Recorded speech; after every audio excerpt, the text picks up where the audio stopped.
በስመ አብ ወወልድ ወመንፈስ ቅዱስ አሐዱ አምላክ አሜን። በአብ በወልድ በመንፈስ ቅዱስ በአንድ አምላክ አሜን። መቃባ ከኒልማ ከናፉረ ቁልቁሉ ሰደዋ ቀብተኮት አሜን። ወኩን ማይምነ እስከ ለሞት ወውበከ አክሊለ ሕይወት። እስከ መጨረሻ እስከ ሞት ድረስ የታመንክ ሁን፣ የሕይወትን አክሊል እሰጥሃለሁ። ክርስቶስ ተንሥአ እሙታን። ድምፃችሁ አይሰማም። እስኪ 7 ቁጥር ላይ የትንሣኤ ጊዜ ነውና ደስ ይበለን። ክርስቶስ ተንሥአ እሙታን አሰሮ ለሰይጣን ሰላም ከሆነ ሰይጣን ይፈር፣ እስቲ ሰይጣን ይቃጠል። ክርስቶስ ተንሥአ እሙታን አሰሮ ለሰይጣን ሰላም ከሆነ እንሰልሰው። ክርስቶስ ተንሥአ እሙታን አሰሮ ለሰይጣን ሰላም ከሆነ። እጅግ የተከበሩና የተወደዱ የዋ ትሑቱ የልማት አርበኛው በአዲስ አበባ አገረ ስብከት በአራዳ ጉለሌ ክፍላተ ከተማ ቤተ ክህነት እዚህ ታሪካዊና ጥንታዊ የመንበረ ስብሐት ቅድስት ሥላሴ ዋና አስተዳዳሪ የመንጋው ጠባቂ ክቡር መልአከ ሕይወት መምህር ገብረ መስቀል ገብረ ሚካኤል፣ እጅግ የተከበሩ የዚህ ቤተ ክርስቲያን ምክትል ዋና አስተዳዳሪ፣ እጅግ የምንወዳቸው የሰበካ ጉባኤ ምክትል ሊቀመንበር የሕግ ባለሙያው ዲያቆን ደረጄ፣ እጅግ የምንወዳቸውና የምናከብራቸው ከትላንት ዋዜማ ጀምረው ሌሊቱን ሁሉ የእግዚአብሔርን ቃል ሌሊቱን ሙሉ ሲያደርሱ፣ ሲያመሰግኑ፣ ሲያሸበሽቡ ያደሩ ሊቃውንተ ቤተ ክርስቲያን ቅዳሴውን ሲቀድሱ፣ ሲያወድሱ ያረፈዱልን ክቡራን ካህናት፣ ወንድሞች ዲያቆናት፣ የዚህ ቦታ የአስተዳደር ክፍል ኃላፊዎች፣ የሰበካ ጉባኤ አባላት፣ የቤተ ክርስቲያን ጌጦች የሆናችሁ የሰንበት ትምህርት ቤት ተማሪዎች፣ እጅግ የምትከበሩና የምትወደዱ በእግዚአብሔር ፍጹም ሰላም ወደዚህ ታላቅ ቦታ የተጠራችሁ ምዕመናን አባቶች፣ ምዕመናት እናቶች፣ ወንድሞችና እህቶች፣ እግዚአብሔር የሚወዳችሁ ሕፃናት፣ ሰላምና ደስታ ፍቅር ለእናንተ ይሁን። እንደምን አደራችሁ? እንደምን ሰነበታችሁ? እንደምን ከረማችሁ? አሜን። መመስገን የባህሪው ገንዘቡ የሆነ የቤተልሔም ሕፃን የቆሮንቶስ ባሕታዊ የግብፁ ስደተኛ የቀራንዮ በግ የድንግል ማርያም ልጅ ኢየሱስ ክርስቶስ የጌቶቹ ሁሉ ጌታ የነገሥታቱ ሁሉ ንጉሥ የአማልክቱ ሁሉ አምላክ የሆነ እግዚአብሔር ሞትን ድል አድርጎ የተነሳው መቃብሩን ባዶ ያደረገው ትንሣኤያችን የትንሣኤያችን በኩር የሆነው መድኃኒታችን ኢየሱስ ክርስቶስ ስሙ የተመሰገነ ይሁን።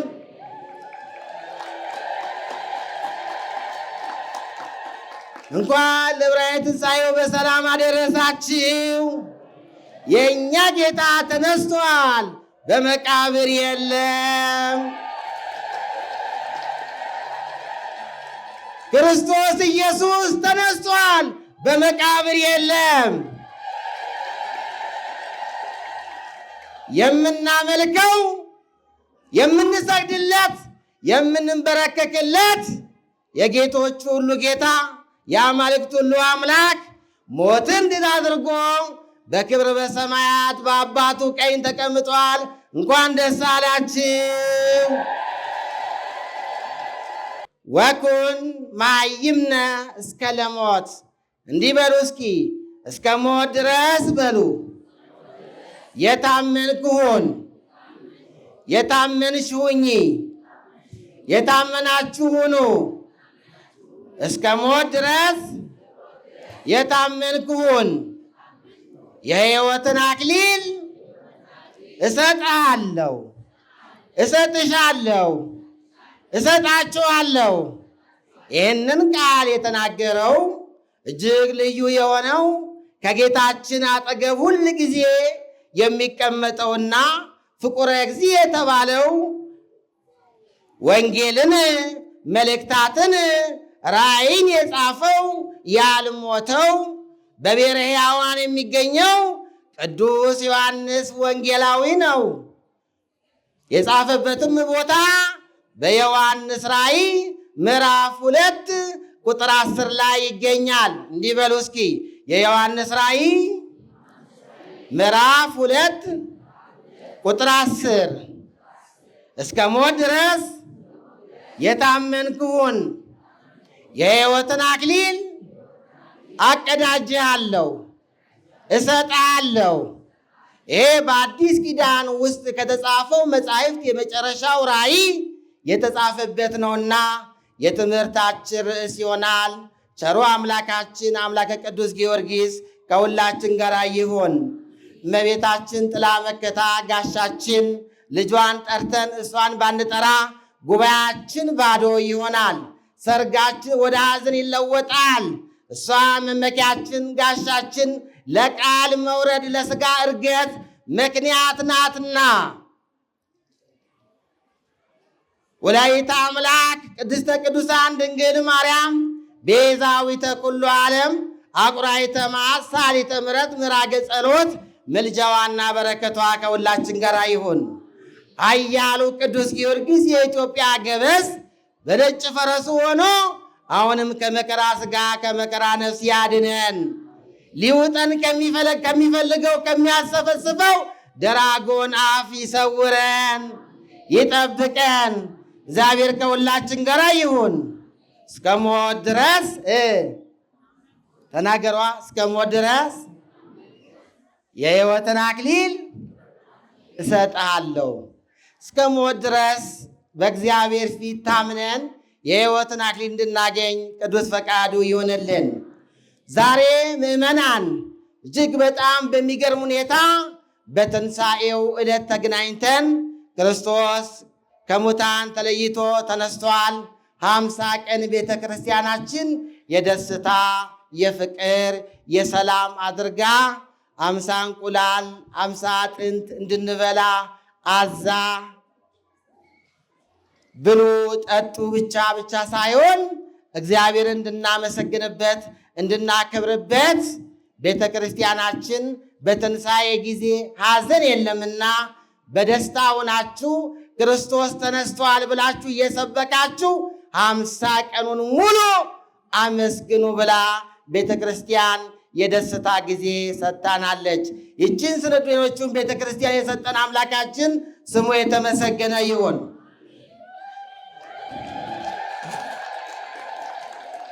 እንኳን ለ1713ኛው የቅዱስ ጊዮርጊስ በዓለ ዕረፍቱ እንኳን በሰላም አደረሳችሁ።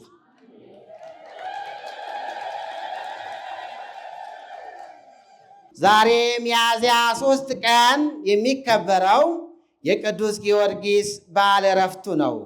እንደምንድን ነው ቢሉ ቅዱስ ጊዮርጊስ ጥር 20 ቀን በ277 ዓመተ ምህረት ተወለደ። እየሰማችሁኝ ነው? የምትሰሙትን ታሪክ በደንብ አድርጋችሁ ያዙ። የመጣንበትን ዓላማ ይዘን ለልጆቻችን በዚህ ቦታ ላልመጡት እንድናደርስ የእግዚአብሔር ቅዱስ ፈቃድ ይሁን። ቅዱስ ጊዮርጊስ ዛሬ ፍልስጤም ተብላ እስራኤል አካባቢ ከምትገኘው ፍልስጤም ልዩ ስሟ ልዳ በምትባል ቦታ ጥር 20 በ277 ዓመተ ምህረት ተወለደ። ይህ ታላቅ ሊቀ ሰማዕታት ቅዱስ ጊዮርጊስ አባቱ ዞሮንቶስ ይባላል። በነገስታቱ ቤት በቤተ መንግስት ያለ መስፍን ነው፣ መኮንን ነው አባቱ። እናቱ ቴዎብስታ ትባላለች። ሁለት እህቶች ነበሩት፣ ማርታና እስያ ይባላሉ። ታላላቆቹ ናቸው። ይህ ቅዱስ ጊዮርጊስ በፍልስጤም የተወለደ ሲሆን እንደ አጋጣሚ ሆኖ በእግዚአብሔር ፈቃድ አባትየው የነገስታቱ በቤተ መንግስት የሚያገለግል የአንድ ሀገር መኮንን መስፍን ሲሆን አባትየው በ10 ዓመቱ አረፈበት። ቅዱስ ጊዮርጊስ ሁለቶቹ እህቶቹና ቴዎብስታ እናቱ ብቻቸውን ቀሩ። በዚህ ሰዓት የአባቱ ጓደኛ የነበረው አዝማሬስ የሚባል ታላቅ መስፍን ቅዱስ ጊዮርጊስ እንደ ልጁ አድርጎ እስከ 20 ዓመቱ አሳደገው። 20 ዓመት በሞላው ጊዜ የ15 ዓመት ቆንጆ ልጅ ነበረችውና ልጄን አጋብቼ ሀብቴን ንብረቴን እንዲወርስ ቤተ መንግስቱን እንዲቆጣጠር ብሎ አሰበ። እግዚአብሔር አምላክ ቅዱስ ጊዮርጊስን እንዲመንን ቅዱስ ጊዮርጊስ የእሱ ባለሟል ስለሆነ እንዲያገባ አልፈቀደለትምና ልጁን ሊያጨው የነበረውን መስፍን እግዚአብሔር በሞት ወሰደው። የእግዚአብሔር ፈቃድ እንጂ የሰው ፈቃድ አይፈጸምምና ቅዱስ ጊዮርጊስ የአባቱ ጓደኛ በማረፉ አዘነ፣ አለቀሰ። የማን ምስጢር አለበት? የእግዚአብሔር ጥበብ አለበት። ጥበቡና ምስጢሩ የእግዚአብሔር ነው። ቅዱስ ጊዮርጊስ በተጋድሎ እንዲያገለግለው እንጂ አግብቶ እንዲያገለግለው አልተፈቀደምና። ሁለት አይነት ነገር አለ። አንደኛው ጋብቻ ብቻ ነው። ሁለተኛው መመንኮስ ነው። ሶስተኛ ቤተ ክርስቲያን የላትም። ሶስተኛ ጋብቻ አይፈቀድም፣ የለንም።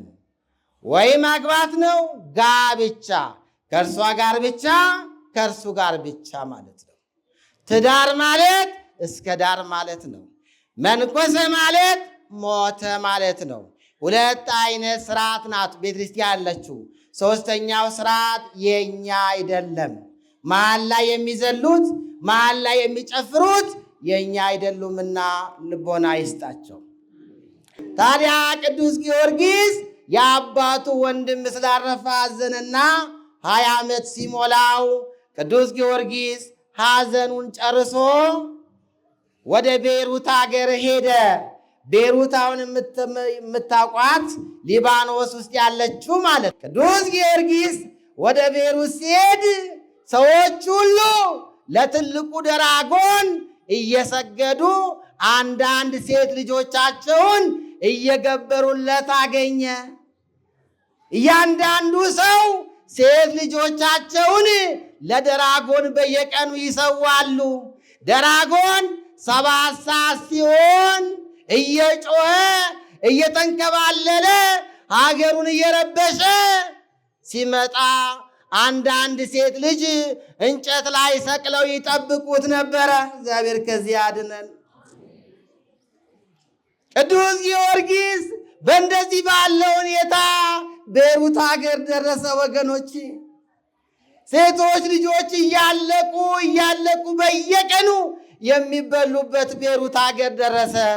በዚህ ሰዓት ቅዱስ ጊዮርጊስ የእግዚአብሔር መንፈስ ቅዱስ ያደረበት ጀግና ታታሪ ነውና እንደምታውቁት ቤሩታዊት የምትባለው ሴት ተሰቅላ አገኛት። ምነው እህቴ ምን ሆነሻል ቢላት ደራጎን እየመጣ ነው አይታይምን? ያው ገና የሚገርማችሁ የ25 ኪሎ ሜትር ሲደርስ ድምፁ ይሰማል። አገሪቷን ይረብሻል። አንተ እንዳይበላ ቤተሰቦቼ ለደራጎን እንድሰዋ እዚህ ጋር አንጠልጥለውኝ ሂደዋል። እባክህ ወጣት ነህና እንዳይበላ ሂድ አለችው። እኔ እንኳን ተፈርዶብኝ ነው። እኔ እንኳን ቤተሰቦቼ አንዲት ሴት ልጅ አላቸው። ተራ ደረሰና የነገስታቱ ልጆች አይበሉም፣ የድሃው ልጆች ናቸው የሚሰቀሉት። ወገኖቼ ከድሃው ልጆች ደግሞ አንዷ ሴት ልጅ ቤሩታዊት የምትባለው በቤሩት ሀገር የምትጠራው ቤሩታዊት መጻጉዕ ተብሎ ስሙ ተረስቶ መጻጉዕ እንደተባለ በ38ኛው ዓመቱ ቤሩታዊት የምትባለው ይቺ ሴት ቅዱስ ጊዮርጊስ ስታናግረው ጀግናው አንበሳው የእግዚአብሔር ወታደር ቅዱስ ጊዮርጊስ የት አለ አለች። ያው እየመጣ እየተንጎራደደ ነው። በጣም ጥሩ አይዞሽ አላት።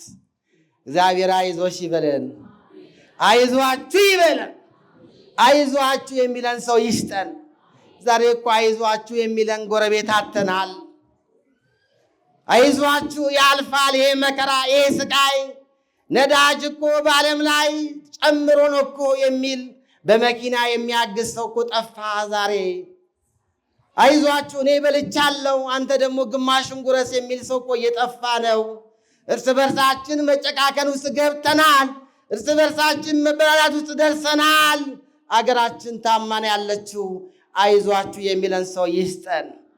ከጎናችን ሆኖ ይሄ ድራጎን ያልፋል፣ ይሄ ድራጎን ይሞታል፣ ይሄ ድራጎን በእግዚአብሔር ኃይል ይሞታል የሚል አይዟችሁ የሚል ዘመድ እግዚአብሔር ያድለን።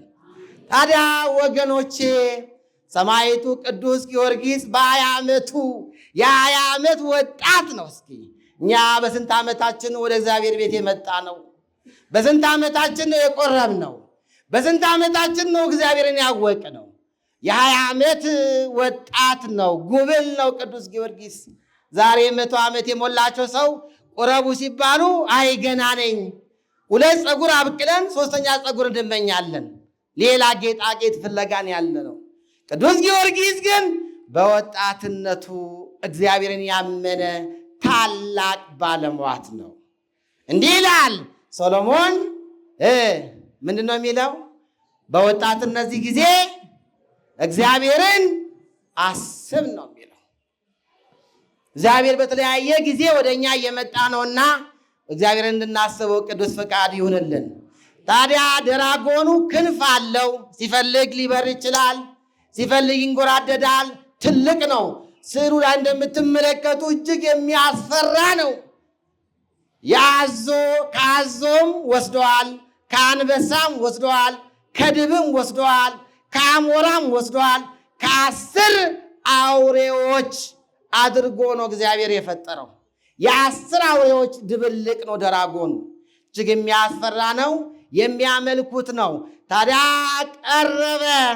ሰማዕቱ ቅዱስ ጊዮርጊስ ባለነጭ ፈረሱ ላይ ቁጭ አለ። ሊበላት መጣ አንሰፍስፎ። ሰዓቱ ደረሰ የድራጎኑ። ከስር ሆኖ ሊውጣት፣ ከስር ሆኖ ሲያጓራ በዛ ድንጋጤ ደሟ ይንጠፈጠፋልና ደሟን መጀመሪያ ምጥጥ አድርጎ ሊበላት ተሰፍስፎ ከስር ሲሆን ኃያሉ ቅዱስ ጊዮርጊስ በትምህርተ መስቀል በእግዚአብሔር ስም በሥላሴ ስም አማትቦ መስቀል ያለበትን ጦሩን ድራጎኑ ውስጥ ወጋው። ድራጎኑ ሞተ። ድገሙ ለእግዚአብሔር፣ ድገሙ። ሰልሱ። የቤሩት ሕዝቦች ያልቻሉትን የ20 ዓመቱ ጉብል በማን ኃይል ወጋው? በማን ኃይል ጨረሰው? በሥላሴ ስም ድራጎኑን አጠፋው። ያቺ ምንም የማታቅ ነፍስ ሴት ልጅ ከላይ ሆኖ ምንም የማታቀውን ከዛ ከተንጠለጠለችበት አወረዳት። የአገሩ ሕዝብ ሁሉ ደነገጠ። አምላካቸው ሞተዋልና፣ አምላካቸው አውሬ ነበርና፣ እኛ የምናመልከው የጌቶቹን ጌታ፣ እነሱ የሚያመልኩት አውሬውን፣ የአውሬውን መንፈስ 666 ነው የሚያመልኩት። 666ቱን እግዚአብሔር ከኛ ያርቅልን፣ ደራጎኑን ከሀገራችን ያውጣልን፣ የአውሬውን መንፈስ ቅዱስ ጊዮርጊስ ይውጋልን። ከሰፈራችሁ፣ ከመንደራችሁ፣ ከቤታችሁ ያስቸገረን ደራጎናልና ቅዱስ ጊዮርጊስ ይውጋልን፣ ቅዱስ ጊዮርጊስ ያባርልን፣ እንደ ቤሩታዊት ያድነን፣ ከእኛ ጋር ይሁን። ቤሩታዊትን አዳናት፣ ከተንጠለጠችበት አወረዳት። ሕዝቡ አምላካቸው ሲሞት ደነገጡ። ይህችን ጉብል ሴት የ15 ዓመት ቆንጆ ነይ ውረጂ ብሎ ካወረዳት በኋላ ጎትሺው አላት። አውሬውን ጎተተችው ከተማ ለከተማ። እንዲህ ነው አምላካችን። የምናመልከው አምላክ እንዲህ ነው የሚያደርገው። ኃያል ነው፣ ጥበበኛ ነው፣ ጌታ ነው። መቃብሩን አድርጎ ተነስቷል። የምናመልከው አምላክ አውሬዎቹን ያስጎትተናል። የምናመልከው አምላክ ደራጎንን ይገላል። የምናመልከው አምላክ እኛን ከሞት ያስነሰናል። ክብር ለአምላካችን ለእግዚአብሔር ይሁን። ከዚህ በኋላ በትምህርተ መስቀል ደራጎኑንም ሁሉንም ከገደለ በኋላ እነዛን ሰዎች ሁሉ አስተምሮ በትክክለኛው መንገድ መልሶ፣ ታሪኩ ሰፊ ነውና ወደ ፋርስ ሀገር ሄደ። ወዴት ሀገር ሄደ? ፋርስ የምትባለው ዛሬ ኢራንና ኢራቅ ማለት ነው። ዱዲያኖስ የተባለ የሰባ ነገስታት አለቃ አጵሎን የተባለ ማን የተባለ? በሉ እስኪ አጵሎን በሉ። ጣዖት እኮ ነው። አጵሎን በሉ። ጣዖት ነው። ጣዖት አቁሞ እንደ ናቡከደነጾር ሰባ ነገስታት ከተለያየ ቦታ በደብዳቤ አስጠርቶ ሰባ መቀመጫ አስቀምጦላቸው እንደፈለጉ እየበሉ እየጠጡ ለአጵሎን እጅና እግር የለው የሰይጣን ማደሪያ ለሆነው ዱዲያኖስ በዱዲያኖስ እየተመሩ ለአጵሎን እየሰገዱ ተመለከተ። ጊዮርጊስ ማን ነው? ክርስቲያን ነው። ጊዮርጊስ ማን ነው? ጊዮርጊስ በሉ እስቲ። ጊዮርጊስ ማለት ፀሐይ ማለት ነው። ጊዮርጊስ ማለት ብሩህ ማለት ነው። ጊዮርጊስ ማለት ሀረገዊ ማለት ነው። በሏ ጊዮርጊስ ማለት ምን ማለት ነው? ፀሐይ በሉ እስኪ። ጊዮርጊስ ማለት ፀሐይ፣ ጊዮርጊስ ማለት ብሩህ፣ ጊዮርጊስ ማለት ኮከብ፣ ጊዮርጊስ ማለት የወይን ሀረግ ነው። ስሙ የተመሰገነ ይሁን። እሱ ክርስቲያን ነውና ወደ ፋርስ፣ ወደ ኢራን፣ ወደ ኢራቅ ሲደርስ ሰባ ነገስታት ከዙፋናቸው ወርደው ለአጵሎን ሲሰግዱ አየ። አንተ ወጣወታቲከ ትወርድ ወትወርድ ውስተ ሲኦል አለና ቅዱስ ጊዮርጊስ ወደ ቤተ መንግስቱ ገባና እኔ ክርስቲያን ነኝ አለ። እስቲ እኔ ክርስቲያን ነኝ በሉ እስኪ። እኔ ክርስቲያን ነኝ፣ እኔ የሥላሴ አገልጋይ ነኝ፣ እኔ የክርስቶስ ልጅ ነኝ በሉ። እኔ ክርስቲያን ነኝ ማለት በዛ ሰዓት ያስገድላል። እኔ ክርስቲያን ነኝ ማለት በዛ ሰዓት በመንኮራኩር ያስፈጫል። እኔ ክርስቲያን ነኝ ማለት በዛ ሰዓት ወገኖቼ ወደ እስር ቤት ይከታል። እኔ ክርስቲያን ነኝ ማለት ያስቀቅላል። ወደ ቤተ መንግስቱ ገባና እየተንጎራደደ ኃይል አለውና እኔ ክርስቲያን ነኝ ሲል ዱዲያኖስ ተመለከተ። ማን ነው አለ። አይ የመስል ልጅ ነው ሲሉት፣ አሃ የኛ ነዋ አለ። ጊዮርጊስ ግን የማን ነው? ተናገሩ። ጊዮርጊስ ግን የማን ነው? የኢየሱስ ነው። ጊዮርጊስ የማን ነው? የክርስቶስ። ጊዮርጊስ የማን ነው? የሥላሴ። ዱዲያኖስ ዱዳው ምን አለ? የኛ ነው። የመስፍን ልጅ ስለሆነ እኔ አታልዬ ወደ ራሴ ያመጣዋለሁና ና ጊዮርጊስ አለው። በ10 ሀገራት እንደ አባት እሾምሃለሁና እኔ ላቆምኩት ምስል ለአጵሎን ስገድለት አለ። እኔ አልሰግድም፣ አንተም ጣዖታትም ወደ ሲኦል ትወርዳላችሁ። እኔ የምሰግደው ለማን ነው አለ? ጉልበት ሁሉ ለማን ይስገድ? ለክርስቶስ። ተናገሯ። ጉልበት ሁሉ ለማን ነው የሚሰግደው? ለክርስቶስ ኢየሱስ ነው የምንሰግደው እኛ። ጉልበት ሁሉ ለአምላክ ነው የሚሰግደው። የጸጋ ስግደት ለእመቤታችን፣ የአክብሮ ስግደት ለቅዱሳን፣ ለሰማዕታት፣ ለደናግል፣ ለመነኮሳት እንሰግዳለን በየዘርፉ። ይህን የተማርነው። ለአጵሎን ግን አንሰግድም፣ ጣዖት ነውና። ቅዱስ ጊዮርጊስ አልሰግድም አለ። ክርስቲያን በመሆናችን የሚያርዱን፣ ክርስቲያን በመሆናችን የሚያወራርዱን፣ ክርስቲያን በመሆናችን ደማችንን የሚጠጡ ይመጣሉ። የዛን ሰዓት ግን እኔ ክርስቲያን ነኝ ብላችሁ ቆማችሁ ሊቢያ ላይ እንደተሰዉት አይኤስኤስ እንደበላቸው ክርስቲያኖች እኛ ክርስቲያን ነን፣ ለእናንተ አንሰግድም፣ ማይተባችን አንበጥስም እንዳሉት እንደነ ሊቢያ ሂደው ለተሰዉት ወንድሞቻችን እንደዛ ስንሆን ነው የምንከብረውና እኛ ክርስቲያን ነን በሉ እስቲ። እኛ ክርስቲያን ነን። ማይተባችንን መስቀላችንን አንበጥስም፣ እስከ ሞት ድረስ እንጸናለን፣ የክብርን አክሊል እንቀዳጃለን። የጊዮርጊስ ልጆች ነን በሉ እስኪ። ክብር ለአምላካችን ለእግዚአብሔር ይሁን። በዚህ ጊዜ ነበረ ምዕመናን በሰው ልጅ ላይ ደርሶ የማያውቀው ሰማዕቱ ቅዱስ ጊዮርጊስ ሌላው ሰው ተቀብሎ የማያውቀውን መከራና ስቃይ እያፈራረቁ ከዚህ በሚከተሉት ሁኔታ የሰው ልጅ ይችለዋል ተብሎ በማይታወቅ ሁኔታ ሰማዕቱን ማሰቃየት፣ ማንከራተት ጀመሩ። ስጋውን እየቀቀሉ በመንኮራኩር እየፈጩ በሰባ ነገሥታት ችንካር እየቸነከሩ አናቱን በጦር እየወጉት መከራና ስቃይ ሞተ ሲሉት ኢየሱስ ክርስቶስ መጥቶ ሲዳብሰው ብድግ ይላል። ክብር ለአምላካችን ለእግዚአብሔር ይሁን። ምን አለ መሰላችሁ? ጌታዬ አምላኬ እነዚህን ሰባ ነገሥታት እስከማሳፍር ድረስ ነፍሴን እንዳትወስዳት አለው። ጌታ ምን አለው?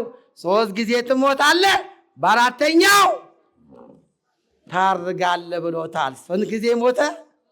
3 ጊዜ ሞተ፣ ትነሳለህ። እነዚህን እስከምታሳፍር አትሞትም አለው። እግዚአብሔር አትሞትም ይበለን፣ እኛን አትሞትም ይበለን። ትሞታለህና ቤትን አስተካክል ተብሏል። ሕዝቅያስ ትሞታላችሁና ቤታችሁን አስተካክሉ ተብለናል። እንዳንሞት ምን እናስተካክል? ቤታችንን። እንዳንሞት ምን እናስተካክል? ልባችንን። እንዳንሞት ወደ ማን እንምጣ? ወደ ክርስቶስ እንምጣ። እንዳንሞት ምን እንሆን? ነሱ ወይመኑ እስመ ቀርበት ይእቲ መንግሥተ ሰማያት። ንስሐ ገብታችሁ ሥጋ ወደሙ ካልተቀበላችሁ፣ ካልተቀበልን መዳን አንችልምና ለሥጋ ወደሙ ያብቃን፣ ለሥጋ ወደሙ ያብቃን። ክርስቲያኖች እዚህ መምጣት ብቻ መዳን አይቻልም። ንስሐ ገብቶ ሥጋ ወደሙ ካልተቀበሉ መዳን የለምና ከንስሐ አባቶቻችሁ ጋር ተማከሩ። እግዚአብሔር ልቦና ይስጠን፣ እግዚአብሔር ልቦና ይስጠን። ታዲያ ይገርማቸዋል። ቅዱስ ጊዮርጊስን አንድ ጊዜ ሞተ። ክርስቶስ መጥቶ ዳበሰውና አዳነው። ከዛስ በተለያየ መንኮራኩር ፈጩት፣ በተለያየ ሁኔታ ቸነከሩት፣ በተለያየ ሁኔታ ቆራረጡት፣ ፈላለጡት። አሁንም ክርስቶስ ቅዱስ ሚካኤል ላከውና ቅዱስ ሚካኤል ዳብስ ሲያረገው ብድግ አለ። ክብር ለአምላካችን ለእግዚአብሔር ይሁን። ዱዲያኖስ ተሰቃየ። ቢያንከራትተው ቢያሰቃየው ተነስቶ ክርስቶስ አዳነኝ ይላል። እያስደነገጣቸው ተቸገሩ። መጨረሻ ኧረ እባካችሁ ጠንቋይ ፈልጉልኝ አለ። ማን? ዱዲያኖስ። ማን ፈልጉልኝ አለ? ማን ፈልጉልኝ አለ? ንጉሡ ጠንቋይ ፈልጉልኝ፣ ተሰቃይቻለሁ፣ ስገለው እየተነሳ ተቆራርጦ ተፈላልጦ ተፈጅቶ ቆሞ ከነሱ በኋላ ይቆምና ጊዮርጊስ ነኝ ይላቸዋል። ተሰቃየዋ። ምን ያርጉ? ስለዚህ ማን ተፈለገ? ጣዖት አምላኪው ማን ፈለገ? ጠንቋይ ፈለገ። አርሳኒዎስ ይባላል። አርሳኒዎስ መጣና በበሬው ጆሮ ሹክ ሲል በሬው በሁለት ተሰነጠቀ። ታምር ሊያሳይ እኮ ጠንቋዩ። ጊዮርጊስ ቆሟል።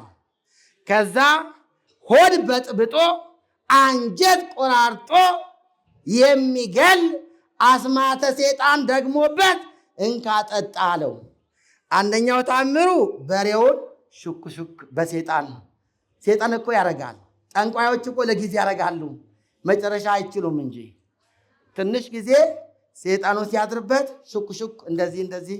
እናንተ ዶሮ ሞቶባችሁ ሄዳችሁ ዶሮአችሁን እኮ የገደለችው እከሌ ናት፣ ታዲያ ለዚህ ወር አንድ በግ አምጣልኝ ይላል።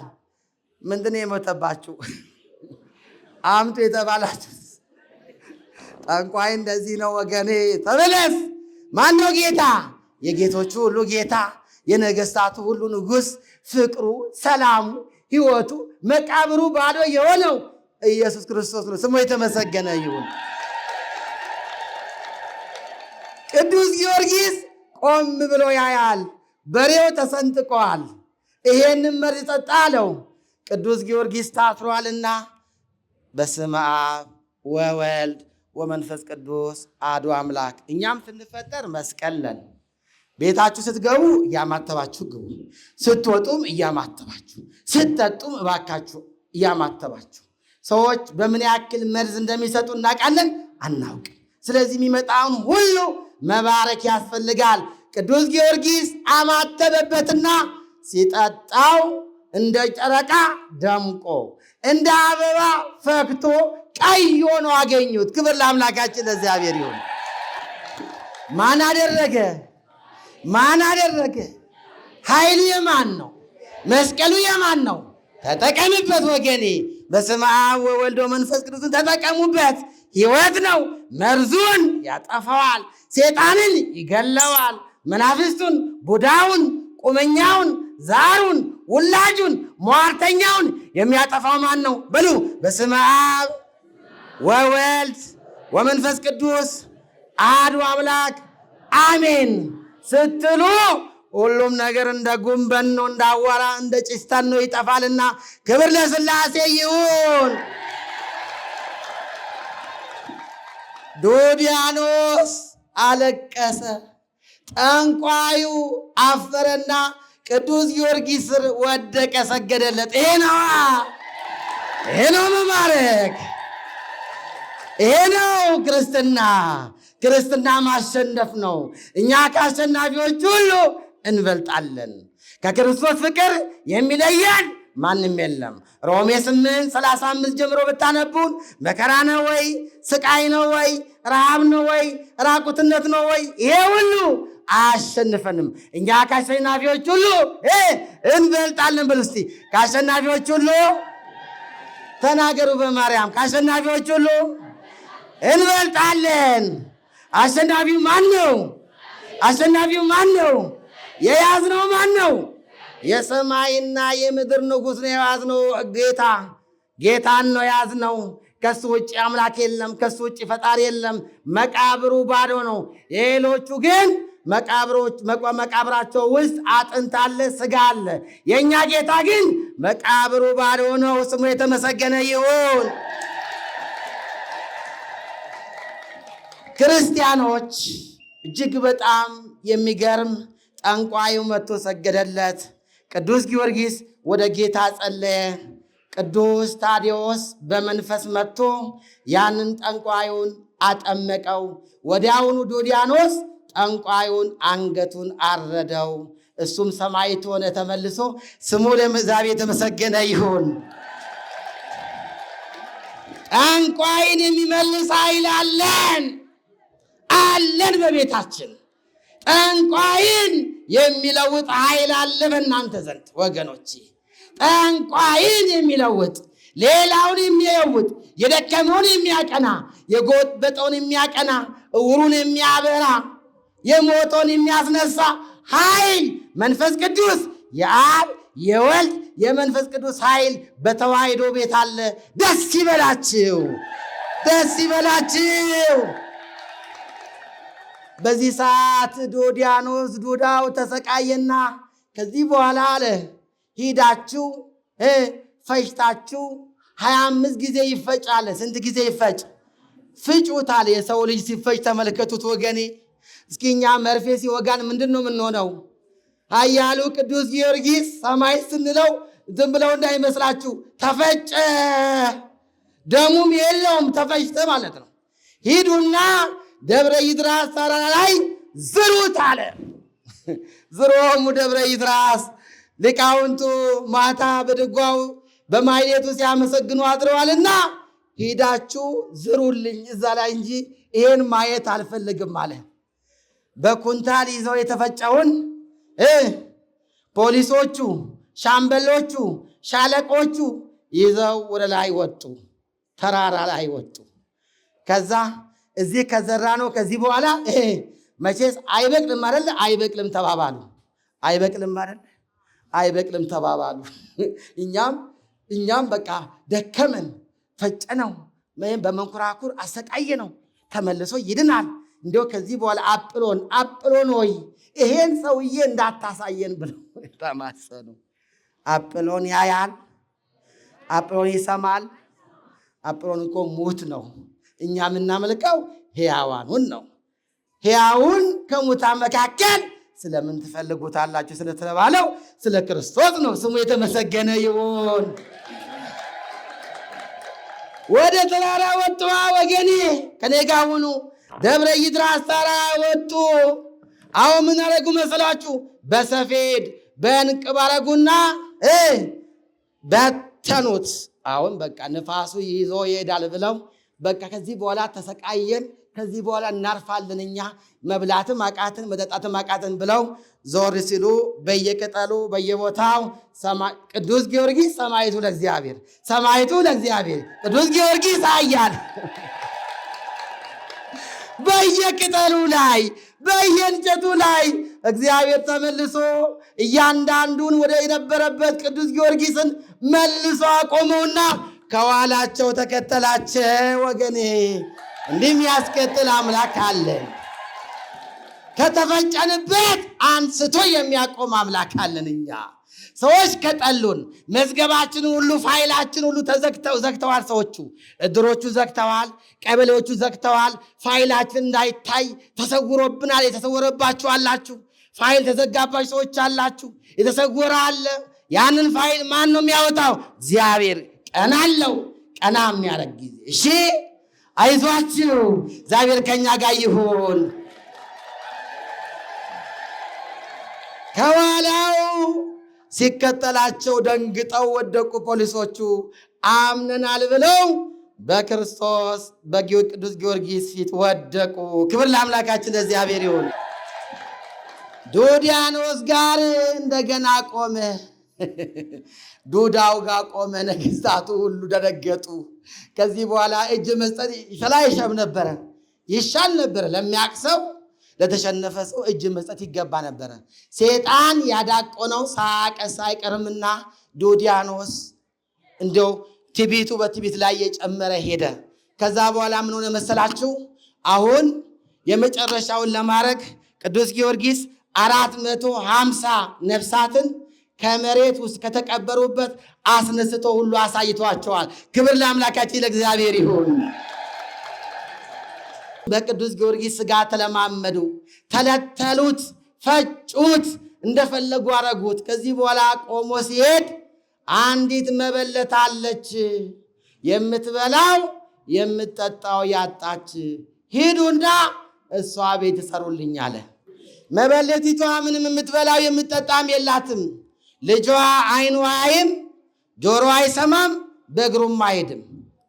ሰማዕቱ ሂደው በመሰሶ የደረቀውን እኮ አለምልሞ የለመለመውን እኮ አድርቆ አሳይቷቸዋል። ግን ሊገባቸው አልቻለም።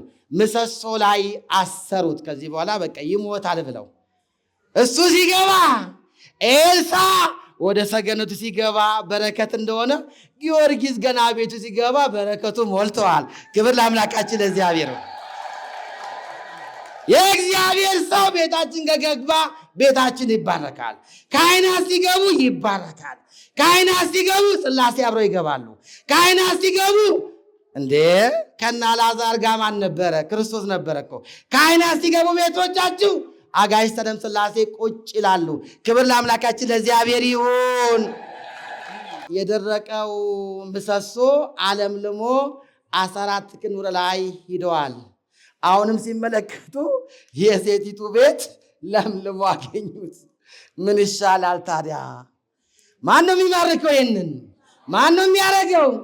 እግዚአብሔር ከኛ ጋር ከሆነ ማን ይቃወመናል? ማንም አይቃወመንም። ሥላሴ ከኛ ጋር ከሆነ፣ እመቤታችን ወለላይቱ ከኛ ጋር ከሆነች፣ ቅዱስ ጊዮርጊስ ከኛ ጋር ከሆነ ከአሸናፊዎች ሁሉ እንበልጣለን። ክብር ለአምላካችን ለእግዚአብሔር ይሁን።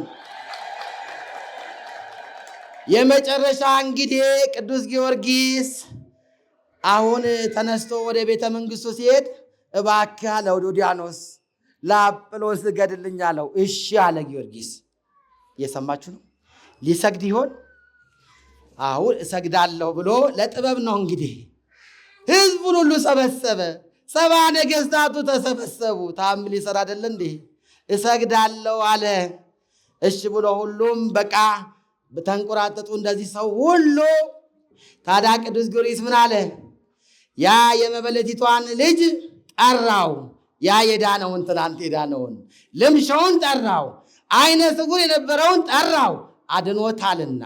ልጁ ሩጦ መጣ። ሰው ግርም አለው። የመበለቲቷ ልጅ ይሄዳል፣ የመበለቲቷ ልጅ ይናገራል፣ የመበለቲቷ ልጅ ይቆማል። ድንቅ ነው። ናለው ሂድና አጵሎንን ጥራው። አጵሎን ላይ ያደረውን ሰይጣን የእግዚአብሔር አገልጋይ ቅዱስ ጊዮርጊስ ይጠራሃል በለው አለው። አያችሁ፣ ልጁ ሄደና በአጵሎን ላይ ያደርከው ሰይጣን የእግዚአብሔር አገልጋይ ቅዱስ ጊዮርጊስ ይጠራልና ናለው። ሰይጣኑ እየሮጠ በአደባባዩ መጣና እኔ ሰይጣን ነኝ፣ እኔ የወደቅኩ ነኝ፣ አምላክ ግን የጊዮርጊስ አምላክ ነው ብሎ ተናገረ፣ መሰከረ። ድገሙ ድገሙ ድገሙ ድገሙ ድገሙ ድገሙ። እንዲህ ነው እንግዲህ ጊዮርጊስ አሳፈረ። የመጨረሻው ምንድን ነው የሚሆነው? ሰማዕቱን አንገቱን ካልቆረጡት እኛ እዚህ ማኅተም ማሰራችን እስከ ሞት ድረስ ነው። የሰው ልጅ አንገቱ እጁ ከተቆረጠ ይሄዳል አይደለ? እግሩ ከተቆረጠም ይሄዳል። ጆሮ ከተቆረጠም አለ፣ ይበላል፣ ይጠጣል። አንገቱ ከተቆረጠስ የለም። ለዚህ ነው ማኅተባችንን እዚህ ጋር የምናስረው። እስከ ሞት ድረስ ነው ወገኔ። እሺ፣ እስከ ሞት ድረስ እንዳታወልቁት። አሕዛብ ነገሥታት አውጡ ቢሏችሁ እንዳታወጡ። ባወጣችሁበት ሰዓት ግን የሰይጣን ነው የምንሆነው። ሰይጣን ይማርከናል። ባደረግነው ሰዓት የክርስቶስ ነንና ክርስቶስ እንዲማርከን ቅዱስ ፈቃድ ይሁን። የመጨረሻ ቅዱስ ጊዮርጊስን በሰይፍ ቆረጡት። ከአንገቱ በሉ እስኪ፣ ከአንገቱ ደም፣ ውሃ፣ ወተት ፈለቀ። ክብር አምላካችን ለእግዚአብሔር ይሁን። እጅግ የሚገርም የሰማዕቱ የ7 ዓመት ተጋድለው ሰናይ ገድለ ተጋደልኩ በትሬኒ ፈጸምኩ ሃይማኖቴኒ አቀብኩ። አንደኛ ጢሞቴዎስ ምዕራፍ 4 ቁጥር 7 እስከ 8 ላይ እንዳለ ገድሌን ተጋድያለሁ፣ ሃይማኖቴን ጠብቄያለሁ። ከዚህ በኋላ የክብርን አክሊል የሚያቀዳጀኝን አምላክ እቀዳጃለሁ ብሎ ሰማዕቱ ቅዱስ ጊዮርጊስ ዛሬ አንገቱ የተቆረጠበት 7 አክሊላት የወረደለት ባለ 100 ማዕረግ ነው። ባለ ስንት ማዕረግ ነው? ሙሉ የሆነ ማዕረግ አለው ቅዱስ ጊዮርጊስ። ሙሉ የሆነ ማዕረግ አለው ቅዱስ ጊዮርጊስ። አጨብጭቡለት እስኪ። ቅዱስ ጊዮርጊስ በረከት ረድኤቱ ከሁላችን ጋር ይሁን። ኢትዮጵያን ይጠብቅልን። ለሀገራችን ለኢትዮጵያ፣ ለአህጉራችን ለአፍሪካ፣ ለዓለም ሁሉ ፍቅር፣ አንድነቱ፣ ሰላሙን ይዘዝልን።